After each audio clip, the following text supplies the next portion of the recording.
You're listening to Countercurrent, the podcast about business, family, and freedom. Hosted by Aaron Smith and Jack Hudson.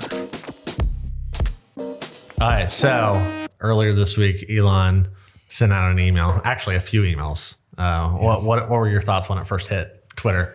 Or now X. What was that? That was last Friday now. Yeah. So by the time people hear this, 2 Fridays ago. Yeah. I didn't get the outrage immediately. It's like, okay, can you not come up with 5 things you've done in 5 days? Yep. And it can be one thing just broken up into your to-do list, right? It doesn't have to be crazy. I was thinking on our end, right? That's pre-production, filming, or scheduling, filming, post-production, distribution, right? And that can all be one video. That can all be one project. So the outrage kind of shocked me.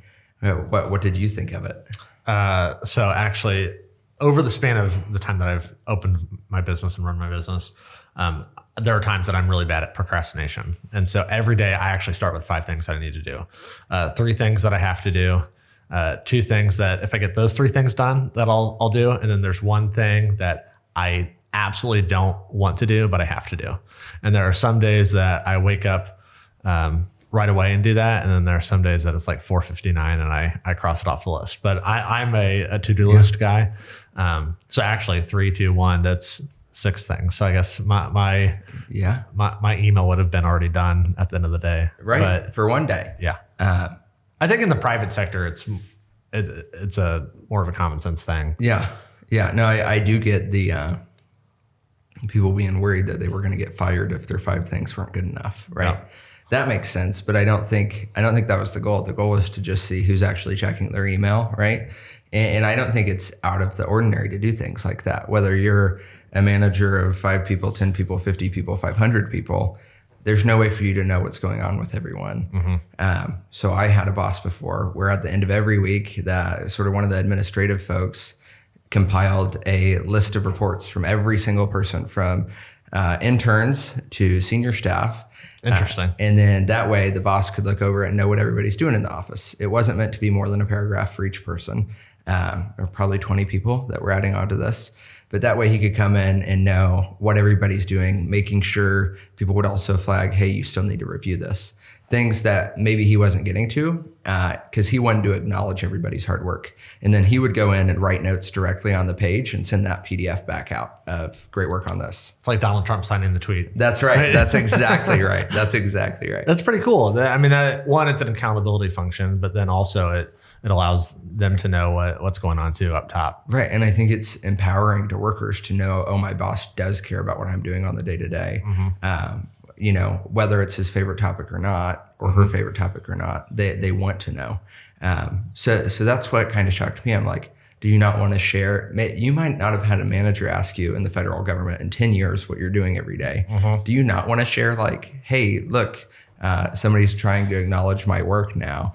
And to me, I think a lot of people are going to get promotions out of this if they answered well. I mean, that was one of the first things Elon then went on to tweet, and the team went on to tweet, was a lot of people that deserve promotions or deserve, bonuses and that sort of thing. And then there are going to be some people that you find out aren't doing anything that are going to get fired. And those are probably the coworkers that are driving you nuts. So, why not embrace the moment and not shy away from it? Do you think there were any, in that process, do you think there were any exceptions that should have been accounted for? I mean, obviously the federal government's pretty big. There are some sensitive roles. Right. I heard a few folks on X talking about that. What are your thoughts? Yeah. I think having to put the disclaimer in the bottom of do not share national security information was like, maybe those people could do this in a different way. Yes. Right. I think anybody that's touching those things or could potentially be saying that should not be sending an HR email about what they're doing. Right. There's a lot of people that maybe they do not need what they have written in text on a computer somewhere. Or they can send a redacted email. It's just black lines. Right. So I think there's exceptions there, and I think there's exceptions, right, if you work under, and I don't know who all that email went to exactly, but right, if you work on a Hill office or if you work directly under someone, I think you should be reporting to that person and not the broader federal government. I think this should be meant for right? You're looking at like USPS and large agencies where maybe there's not oversight. You're looking at the IRS. You're looking at these places that they found a lot of waste. And then you want to identify, okay, who's actually working, who's not. And one of the things I thought of was I always joke that I'm a 90-year-old stuck in a 35-year-old body. Right. And so for me, I'm big on the like in-person accountability. So for a lot of these folks, I know that federal government is not a small business. That on a week-to-week basis, I work very closely with 8 to 10 people. And so we usually see each other in person. And so there's an accountability factor there. And I think that that's something that the federal government does miss, is that they don't have that accountability. And I mean, it's not just, what did you check off your to-do list this week? It's learning how to, be in a room with other people, work with people that you may not agree with. I think it's different if you're fully virtual versus a hybrid or a wholly in-person work environment. So that's going to be another interesting thing as the federal government moves back towards an in-person work environment. I know that I'm probably fully on one end of the spectrum where like I realize that there needs to be some flexibility in 2025, but I think that we have gone too far in the other direction, lacking accountability. Yeah, I think that's something that I feel like I shift on back and forth between the virtual work and the in-person work. Because I have step siblings that have had incredibly successful careers and executive levels, and they work fully virtually. They have for years since COVID hit, and maybe even a year or two before that. So at this point, for your siblings, they've spent more of their career in a hybrid or a virtual environment than they did in person. or at least half. They're probably at the halfway point, and that's been crazy to see because they have the freedom to live anywhere. So they've moved a lot. When they first became siblings, they were traveling all the time, like weekly they would travel. But now that they have kids, they've really taken advantage of, they work from home and have offices at home, and they're able to help with the kids in the morning. And then the kids go to school during the day, and they're there at 4. They start their day early and end their day early so that they can have their nights with the kids, which is super cool flexibility, right? And I think a lot of corporate work, you can't get that flexibility going into the office, where maybe you can if you work in a small business or you live in a small town. Obviously part of why we like it here, right?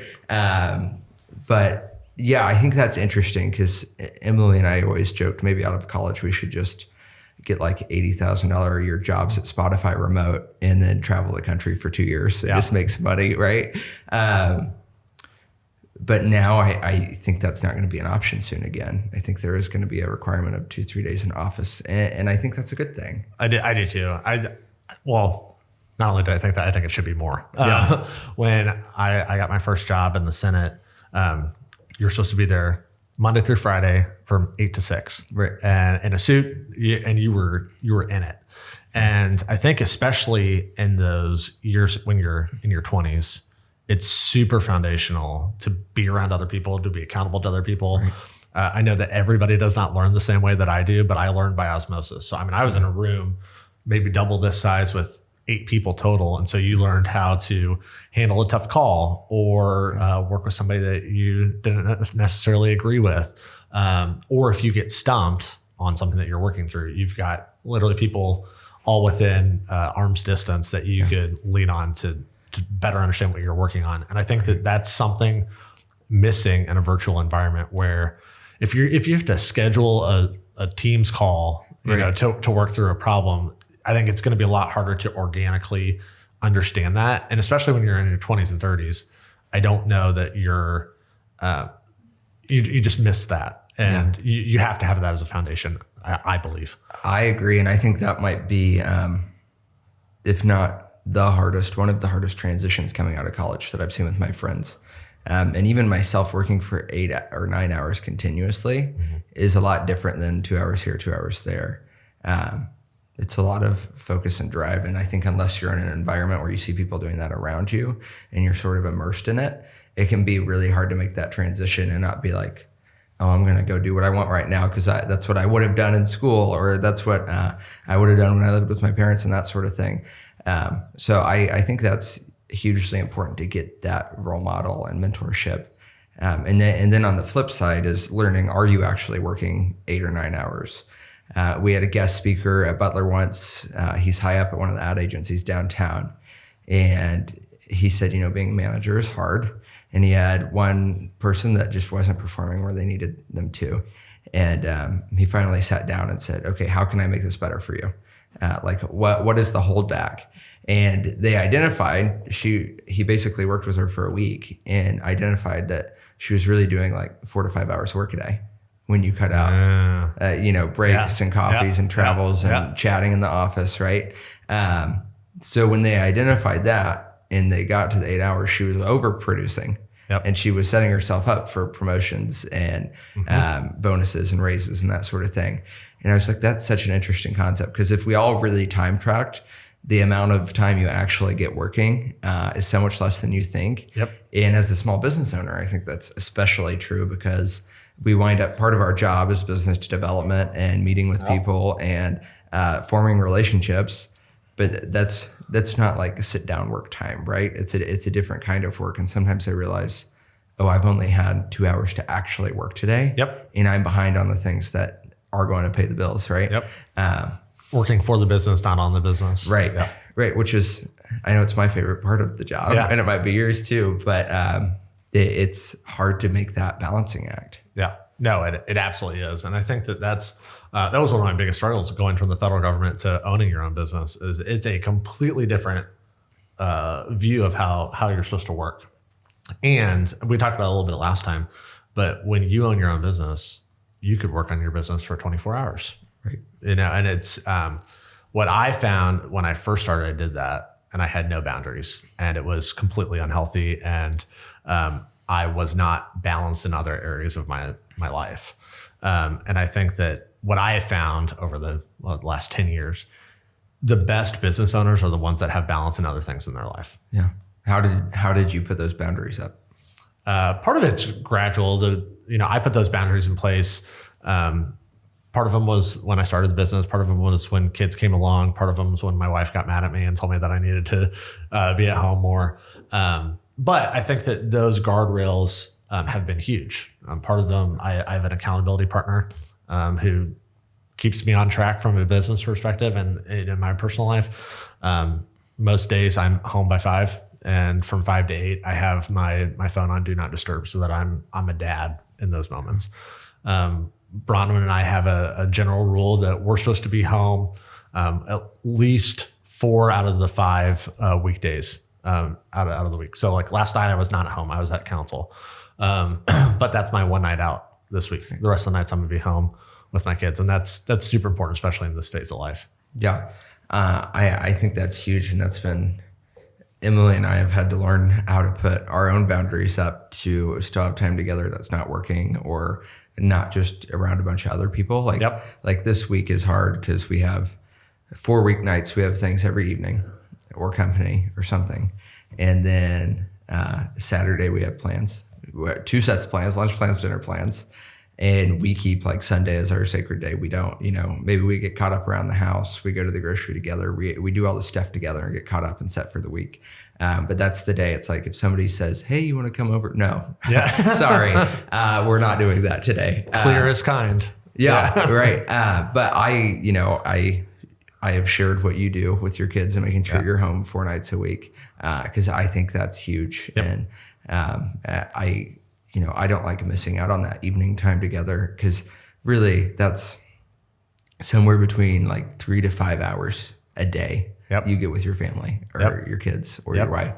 And I think that, right, part of Emily and I we don't want to be like the average couple sees each other something like 3 hours a day between the morning and the evening. You're the opposite. Yeah. Yeah. And we're like, see each other a lot. Yeah. And we're like, we don't just want to see each other 20 hours a week or whatever that is, which is part of like creating a business where even if we're not always working on the business, we both have the flexibility to see each other and talk to each other and collaborate. And I actually, the School of Hard Knocks Instagram, you follow this? Yeah. He just interviewed this guy. I think I saw this morning. And he said, pick a wife that cares about your business, because otherwise it's going to be hell pretty much. Yep. And he said his wife thinks what he does is so interesting. And if anything, I have to kick her out of the office because she's interested and engaged and she's pushing me. And she has ideas too, right? And I think even if Emily and I didn't work directly together, we'd want to be in work where we're doing that. And I had college professors that were that way. They were both in comms.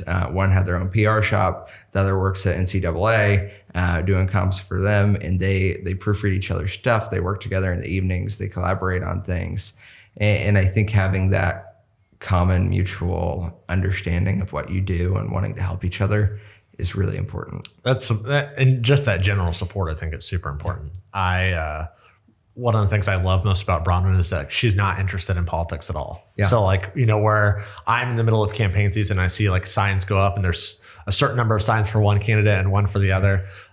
She's like the average voter. So when I, talk about signs, she said, I didn't even know that signs went up. I didn't even notice them. So I think it's super helpful to have other people to, throw things off of. But then from a business perspective too, she does such a great job of helping me keep those standards and those boundaries in my life. I have a very addictive personality. And so if I get into something, it's really hard for me to get out of it. Yeah. And so to have someone in my corner like that who will call me out on it if I am fraying at the edges a little bit on those boundaries, that's what I need in my life. Yeah. So to have people like that are willing to call you out is super important. Yeah, absolutely. Emily does the same thing to me. She's like, okay, be my husband now. Quit working. Yeah. She just did that last week. I had this idea for a logo animation at 8 p.m. on Friday. And I was like, I can't scratch the itch, And she's like, no. She's like, you're not doing that right now. You're not animating a logo at 8 p.m. on a Friday. And I was texting a buddy in DC who does similar work. And he said, you picked a good wife. Because he has the same problems of, you get your mind on a one track system and you're like, oh, that's all I want to do. That accountability is huge. That is so funny. Bronwyn and I, this is, I think, right before we went to Korea to adopt our son. And we took a quick trip out to Vegas. It was the middle of the summer. And we were going out to, I think, Bryce or Zion to go hiking. And we're driving through Vegas, and it's this somewhat of a picturesque moment. We're getting ready to grow our family. I'm driving, she's in the passenger seat, and I'm like looking out at the vista, and she leaned over to me. She's like, what are you thinking about? And I said, it must be amazing to be involved in government here, right? Like the roads, it's such an arid environment. So like, whereas here we have potholes everywhere, right, because the weather is so erratic. So like their road replacement must be on a completely different schedule than what ours is. And she looked at me and she said, you're a freak. Like no one else in the world is thinking about this. You're the only person that's living in this moment. Yeah. And so it is funny. Like I have a really hard time separating work life from personal life because it is so integrated. But to have people that will like help snap you out of it is super helpful. Yeah. Yeah. I think more and more about that when I drive around Indiana, because I spent so much time on the campaign trail with all of these candidates who have different ideas for different towns and different parts of the state, and big economic development visions and that sort of thing. And now I find myself thinking, so we worked for Eric Doden. Emily and I went on our first walk because the weather got nice here in Noblesville the other night. And Doden always talked on the campaign trail about the stroller test. How to test if a town is growing or declining. You walk around. I've never heard this. What's the stroller test? Okay. So anytime he visited a small town, he would make an effort to get there early and go walk around and see what the town's about. And he does what he calls the stroller test, which is walk around and count how many strollers you can see. If you're at 0, your town's probably not a good spot because you're not attracting young families, young couples, growing families. If you can count more than one, right? Or you see one outside, or you see one on the outdoor seating somewhere, you're probably in good shape because you found a way to attract and retain. And in the last 3 days of walking outside, I have not made a walk without seeing a stroller in Noblesville. And I was like, gosh, I need to text Eric. This is Noblesville's passing the stroller test. The stroller test, that's awesome. Yeah. So next time you go to a small town, you should do that. But but yeah, that's been really cool. So now, we think about these things, and that's kind of ties back to work. And then I'm like, oh, I wonder if Pendleton, my hometown, would pass the Stroller test. And then I spend way too much time thinking about housing anytime I go anywhere, which is like weird, but my mom's in real estate. We talk about it here. It feels like it's all over the news on we're in a housing crisis. But it's not just, you have to have places for people to go from starter homes to massive success, right? Mm-hmm. And I think communities that don't build in that way, like these are things I think about driving down the road. I'm like, well, where are they supposed to go after that apartment, right? And making space for people. And how does that tie into downtown? How are they going to still get places? Well, and that's real for you guys too, right? You're in an apartment now, but I know that you're the type of couple that wants to establish roots somewhere and build a family, and so to have that option is huge. Right. And it's if we want to go from here to live in town to one day have a house in the country, are we setting ourselves up in a community where we can do that? Mm-hmm. And that's been those are just interesting things to think about, and things that I didn't think about 2 years ago ever. But now, after spending so much time on campaign trails, and then I was like, oh wow, this community is dying, or this community is growing so fast, or this community desperately needs a plan, right? Like you said, or we went on a road trip to Maine, and the roads were great. And I was like, how do they have awful winters, like the worst in the country, and their roads are good, and you drive to Indianapolis and all 4 of your tires blow up at once? Those things I never used to think about. And luckily, Emily is normally up for that discussion, but sometimes she's like, can we just get to lunch? Like, right. I think that generally that's what makes good entrepreneurs, is just to have a mind of curiosity. Yeah. That's what I challenge, the people that I work with, when we're working with clients, like how can we use that curiosity to further along their goals as well? So in our weekly stand-up meetings, I always try and have folks come with like one big idea, right? Whether that's for us to implement, whether that's something that we can pitch to our clients. What I have found, if you go in and you're not only crossing things off the list for clients, but you come with a big idea, they realize that you're invested in what they're doing, and they want to keep you on as partner. One of the things that we recently did, this somewhat goes along with the Elon tweet. We were doing so many things throughout the week for our clients that weren't on like a broader goal, sheet for us. But it was getting lost in translation what we were doing. So we actually started this weekly Monday email where we talk about everything that we did the past week, what's on our list to do this week, anything that we need from them, in order, like an action item or approval in order to move things forward. And then, anything that's, like an idea or something for them to be aware of. And it is, we're still working on it. It's kind of clunky. But I have found it to be super helpful, not only for us to realize what we're doing and what we're spending our time on, right, but then for our clients to also see, oh, wow, like they actually they're doing so much more than what I had initially expected them to do. It's been huge. Yeah. It sounds like a lot of content to pack in an email. So how have you kept that? Like, what's the reaction from the client? How do you keep that streamlined for their Monday feed? Yeah, it's, I start with going back in my sent emails because I'm not naturally someone that does a log of like everything that I'm doing throughout the week. So usually I can go back through my past emails and see what we've worked on, what we haven't, what we're missing, and then what we need to spend time on that week. And then I actually use that as my calendar for the week. So anything that I've promised clients that we're doing that week, I find time to block out. To your point, as a business owner, you can spend tons of time on BD, closing out finances, doing the accounting, working on HR stuff.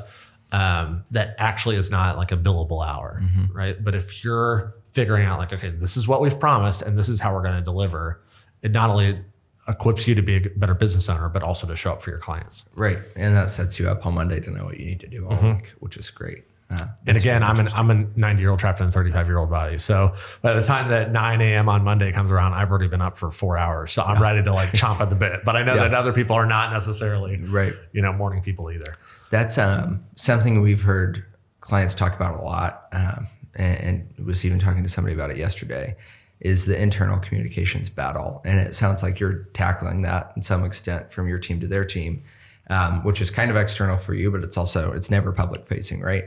Of how do we keep an organization that's maybe split between 4 offices? How do we keep them all in the loop so that if one person's working on a project and somebody else might be able to contribute to it, but they have no idea this is going on, how do we keep those lines of communication open? And it's a hard thing to do. An email will maybe get read, right? Especially if it's coming from a mass serve email list. An internal podcast, okay, how do you guarantee people are actually listening to that, right?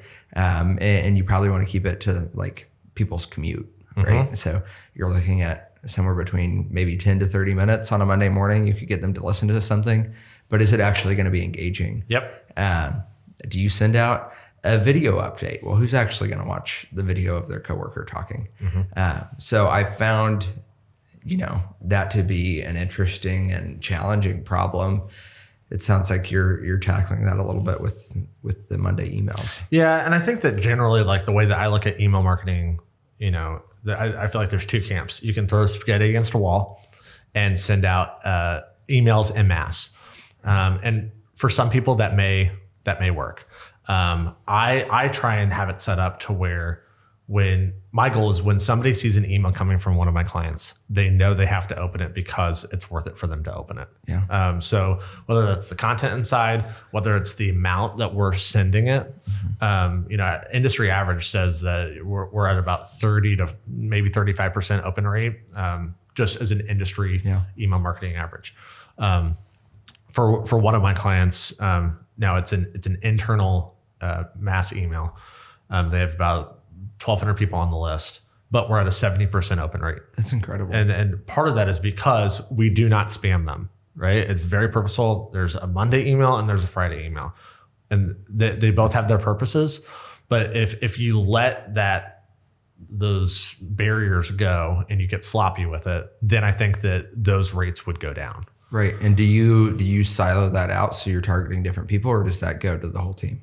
Whole team. Okay. But it's very purposeful in what they do. Right. And so I think that once you earn the respect, whether that's in a mass email like that, or if you have a weekly stand-up, making sure that you're committed to the date, the time, and making it a purposeful use of everybody's time, then people will come prepared. Yeah. But part of it is setting the expectation as the leader to be ready for it. Right. And I think that's something, like you just said, the date, the time, people know what to expect. I think another huge thing is just understanding that if you really want your employees to be working all day, don't expect them to read a bunch of stuff from you too. And I've shared this in classes. I've shared this with people as much as I can, but Jeff Bezos says this thing a bunch of times when he speaks.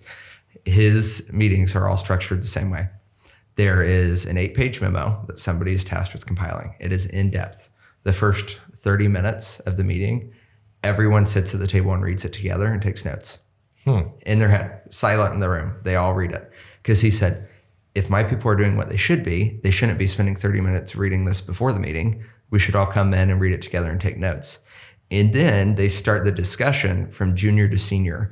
That way you get the quietest voices first. Because he said, if I talk first, right, everybody's just going to agree with me. Or maybe 2 people will push back at the senior level. But, the intern or the new associate is not going to say anything to disagree with Jeff Bezos, right? Correct. And I thought, wow, that's kind of genius, right? Structure your meetings in a way that everybody's going to do the content and you're not blaming them for not having time to. And then you're also removing that pressure from seniority in the discussion, and you wind up having a lot better ideas, right? So by the time you get to Bezos, he might say, hey, the most junior guy's idea is great, and let's incorporate what my COO said too. And I think that's just a genius way to structure things. We structure things like that with clients where, hey, we know you're probably not going to have time to read a script before you get into film. So here it is, print it off, go through, write up notes, we'll update it in the prompter. And then we'll go through it and let's make 10 minutes to sit down and do that. That's really fascinating. And I think as someone that's junior or senior, you feel like you're bought into the team, right? Which helps too. I'm reading a book right now called Turn the Ship Around. I'm only halfway through. This is a more recent addition to my to-do list where I'm spending the last 30 minutes of my day, phone away, just reading. So Turn the Ship Around is the one that I'm reading now. And it was talking about the submarine, the Santa Fe. And this captain was taking over for a captain that was leaving the ship. And when he looked at their like all hands meeting, I'm butchering it because I'm not a submarine guy, but their all team meeting, everybody was always late. The captain would not show up until everybody was there. His next rung down would not show up until their rung was there. And the lowest guy on the totem pole was 5 minutes late because he knew no one else was going to be there on time. Right. And so then by the time that everybody's waiting around, you've now wasted 20 minutes. Right. As someone who is trying to look at the functionality of the entire team, if you're perpetuating that environment that's not healthy and not productive, then no one's going to respect that time that you have together. Yeah. Right. And so like having that structure in place, whether it's, that the 30-minute read of the 8-page memo or showing up on time, I think is huge, no matter if you have a 6-person team or if you're leading a submarine with 150 people. Right. Figuring out how to structure things without being overly onerous is huge. You have to do it. Right. Yeah, absolutely. Well, and think about that, right? Nobody wants to be there later than the boss. Yes. So if the boss just said, hey, I'm showing up at 8 a.m., it would take literally one meeting before everybody starts getting there at 7:55 and is ready. Because nobody wants to walk in, especially in a military context, and see your general or whoever, already standing in the room breathing down your neck. Yeah, that's really interesting. And I thought what else is interesting is Bezos makes that 8-page memo. It's assigned to somebody in the meeting, and it's all in paragraph form. So you're reading basically an 8-page, brief book or a chapter. And he said it's dense, it's data, it's context, it's everything, because he wants to have a really thorough discussion. And, there's that end of the spectrum. And then there's other ends of super, super successful people that don't schedule more than a 5 to 15 minute meeting. So I think it's really interesting. I think success and efficiency doesn't come in one shape or form. And like you just said, that's another prime example of, sure, maybe an 8-page memo won't work, but just the boss showing up on time, maybe that expedites the whole day. No, that actually reminds me of something that I was reading in the Wall Street Journal. This is, so every morning, again, I'm a 90-year-old trapped in a 35-year-old body. I get the paper edition of the Wall Street Journal delivered to my house. And there was a really good article recently that's by Steve Magnus. And he said the article's titled "Why All In is No Recipe for Success." And so I think this is something I took, one, as someone who's turning out content for my clients, but also as someone that's leading teams as well. He was talking about how the best athletes, which again, this is ironic because I don't have an athletic bone in my body. But I thought that this really translated to what it's like to own a business too. He was talking about runners, and specifically Olympic runners, and how they have overcome plateaus. And so I'm just going to read a little bit that I think is really helpful. Quote, "When my progress as a runner stalled, I spent time with a renowned sports psychologist. He told me a story about a world-class runner who had become stuck while struggling to make the transition from success in high school to college to Olympic level performance. The psychologist asked me, 'Do you know what helped her break through?' I leaned forward, prepared to hear what surely was the secret to making the Olympics. He looked at me in the eyes and replied, 'Knitting.'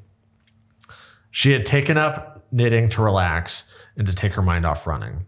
As for athletes who specialize early in one sport tend to be worse off over the long haul than their compatriots who dabbled in other activities and specialized later." And I thought that was just like, it's been huge for me. And again, whether you're an athlete or an entrepreneur, I think that there's another quote in here: "When the world screams to go narrow, elite performers learn to go broad." And so I think that's a huge challenge that, as a business owner, you face as well. How do you specialize in what you do and what you do well, while also not losing the other things that you're supposed to be championing and working on too? Right. And I think a huge part of that is the most successful people are the people with the best ideas, right? And I think the easiest way to get ideas is to go broad, like that said. Emily and I have said the last couple of weeks that this year's been the year of free work so far. We're just finding things we're passionate about and figuring out how to help out. So whether it's a nonprofit or something in our hometown, or getting more involved in an organization so that we can guinea pig some stuff we've been wanting to do.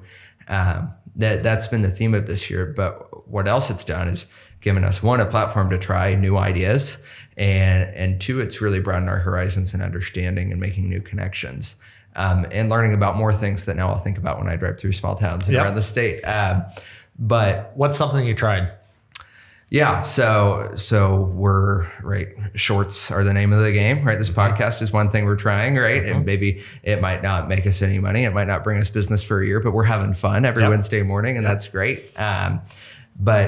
But we've worked with a lot of people, right? So I just joined the board of Hamilton County GOP, and right, we want to make every other county party, if not state party, jealous of how good the content is, right? That's our goal, is we want to guinea pig all this stuff because a lot of campaigns are hesitant to lean into digital because maybe it doesn't get as much voter turnout, at least on our side, as TV advertising does. And we want to prove that that's just, that doesn't have to be true. Yes, there's a place for both. But I was just talking with our CTV ad buying partner yesterday about how I think the new thing is you gain that following online and you inform people online, and then you can reinforce that on TV. You can reinforce that on paid. Oh, I see their name again. Oh, I see their name again. Oh, that's my guy I follow, right?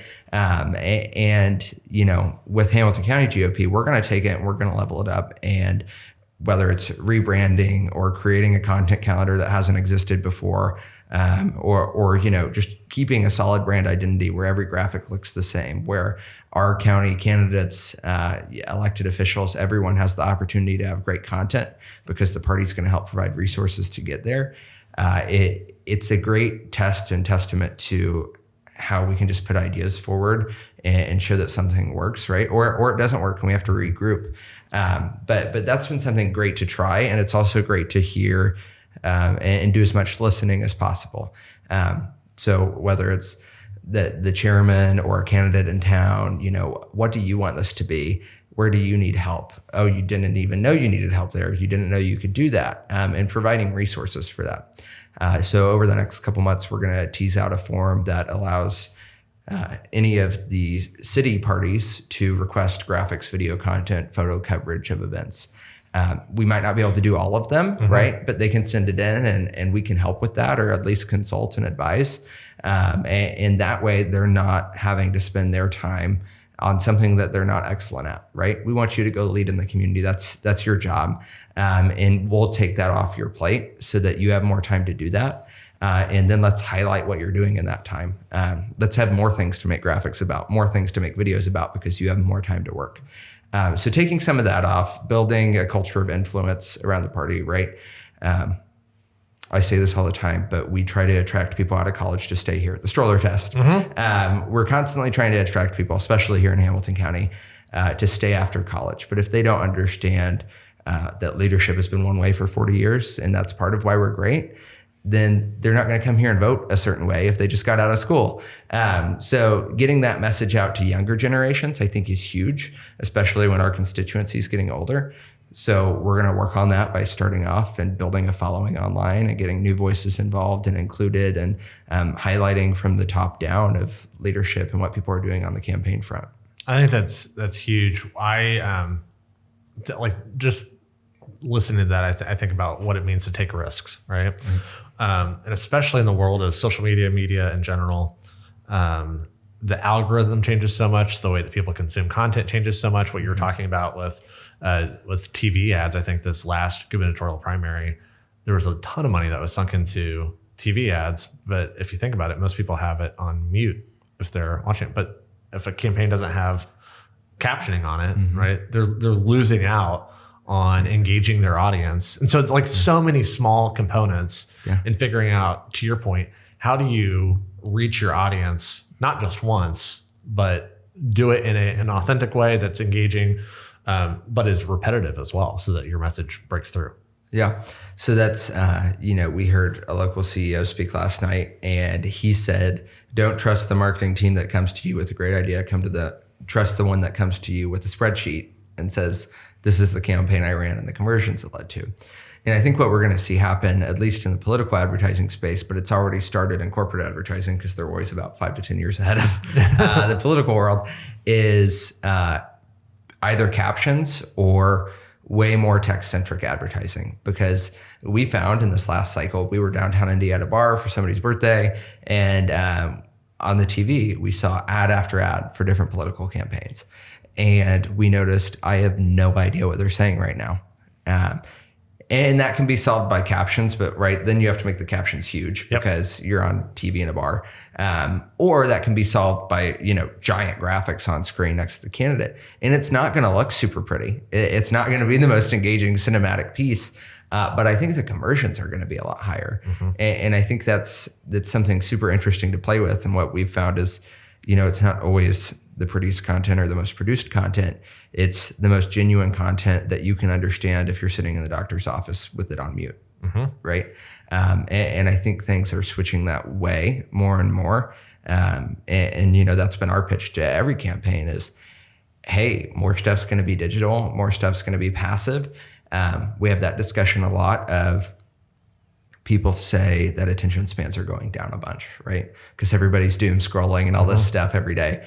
But at the same time, more than ever, people are listening to 3-hour podcasts and they're watching 16-hour series of shows. You're binge watching Severance or White Lotus or Ozark or House of Cards.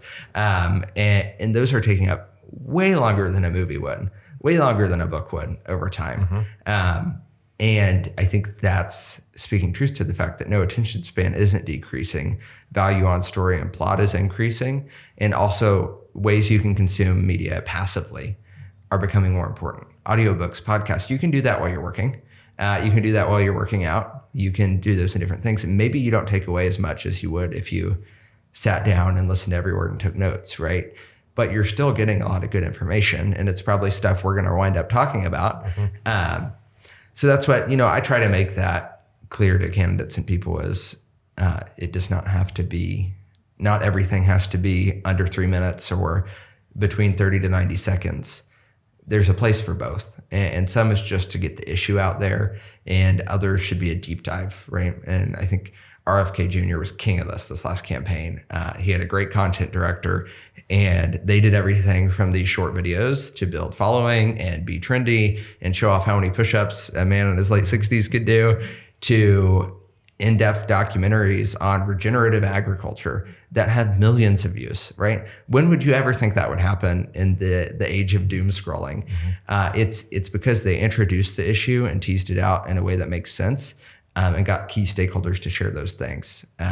And I think that's the way forward. It's a comprehensive approach, and quantity and depth matter just as much as quality and cinema level quality and all that sort of thing. And I think the one thing that I would also add on to that is authenticity, right? One of the things I think to your point about RFK, he's a controversial figure, but people are drawn to him because I would imagine, I've never met him, but I would imagine that what he says in front of a camera is what he says behind closed doors too. Right. And I think that's what, more than anything, people are craving, right? Whether it's in a working environment, they want authenticity, but on social media, you see the best content is the content that's authentic. And that's what I was talking to a potential client yesterday, and they were, up until now, like they just cut a 30-minute video where it's just the CEO talking straight to camera. And that's just not authentic, right? It's not engaging. It's not true to their brand. They work with a ton of community partners throughout central Indiana. And I said, why don't you have some of your partners send in 10 4-second clips, right? And then if you partner with them on an Instagram reel and join as collaborators, you put the content together and then help tell their story. So then you're a partner with them. That's super engaging content. And it's not a lot of work on their end to execute that.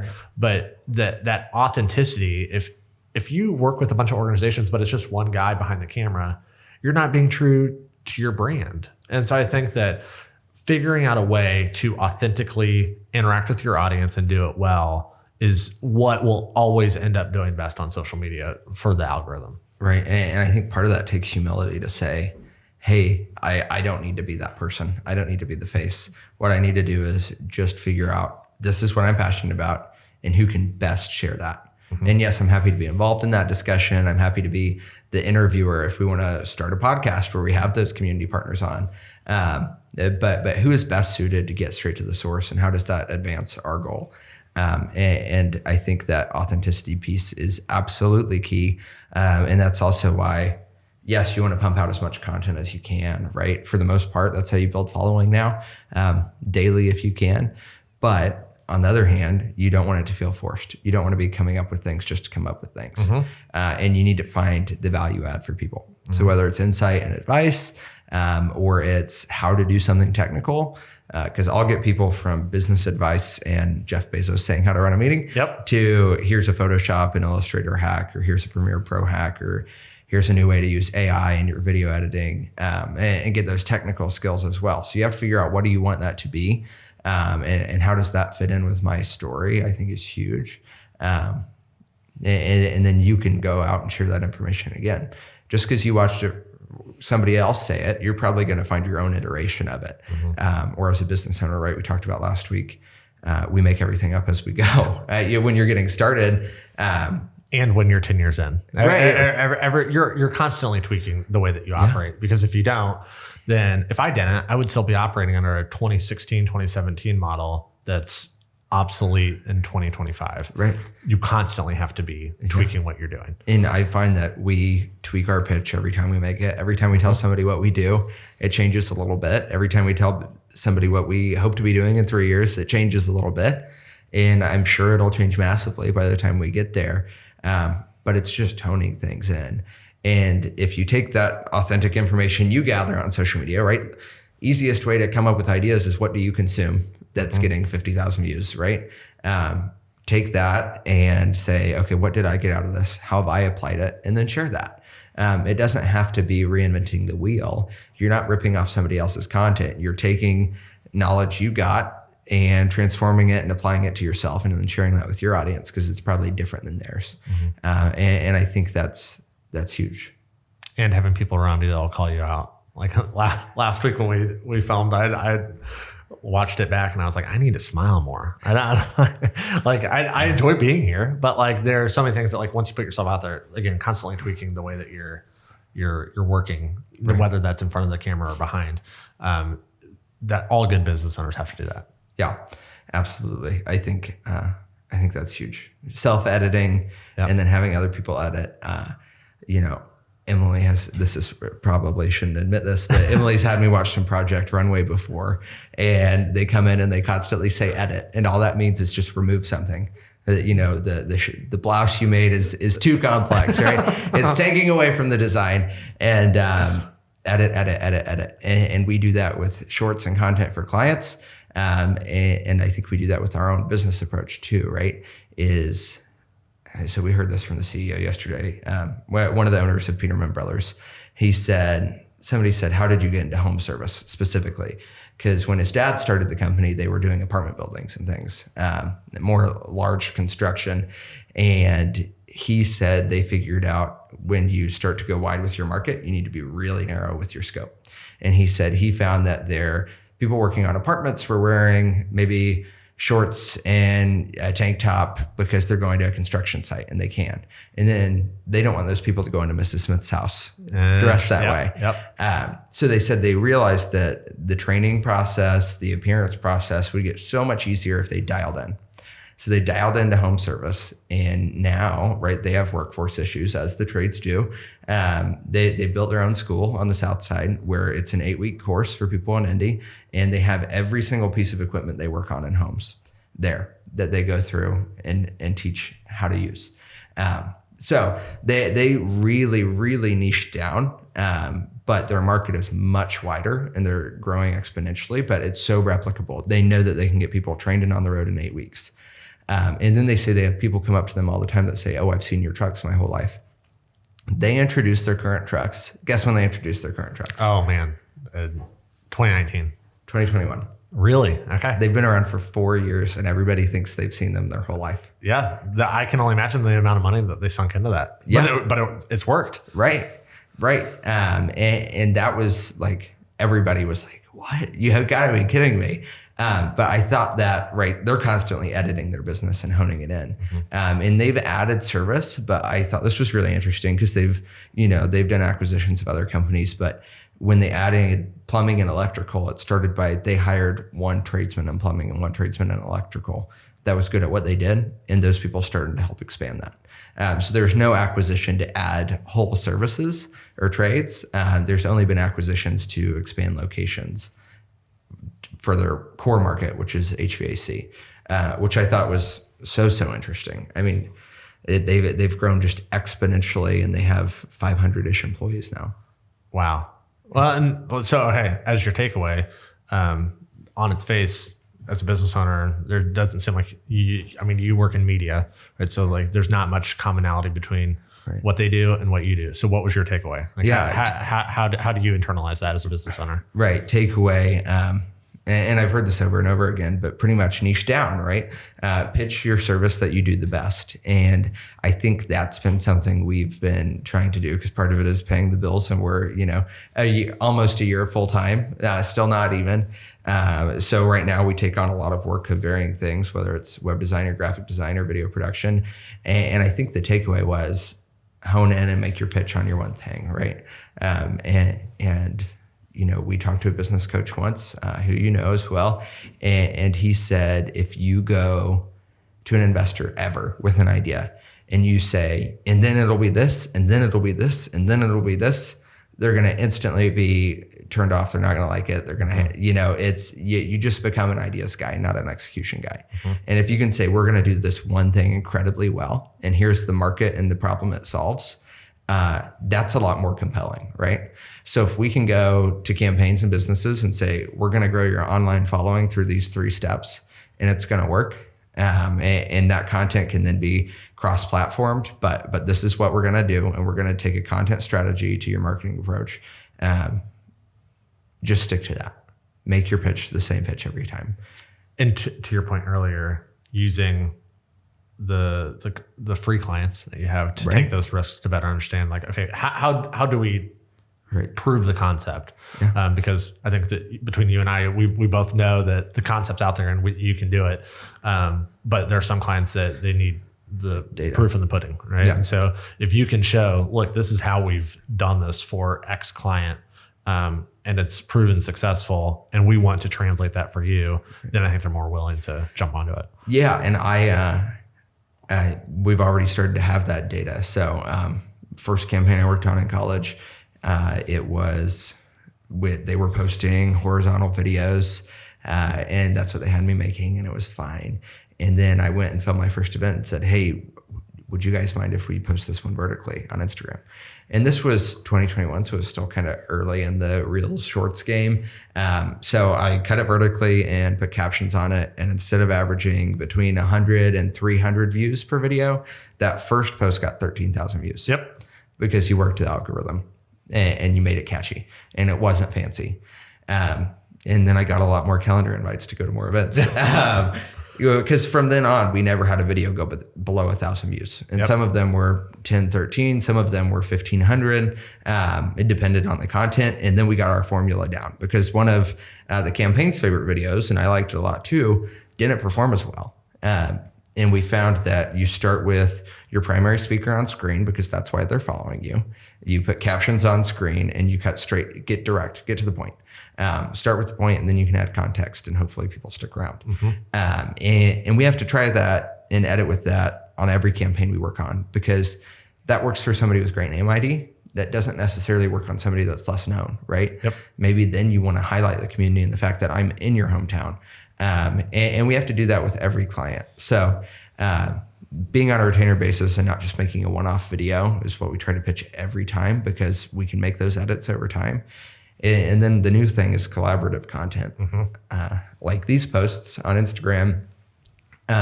you are sharing audiences. And we did this with the Hamilton County GOP chair. Danica Patrick came and spoke, and we said, hey, you think she'd be willing to collaborate? She did, and now county party chairman got 120,000 views on his reel. Yep. And a couple of them got over 10,000. And he's like, oh, I guess we need to do that every time. And I'm like, yeah, Yes, we correct, we totally do. need to do that every time.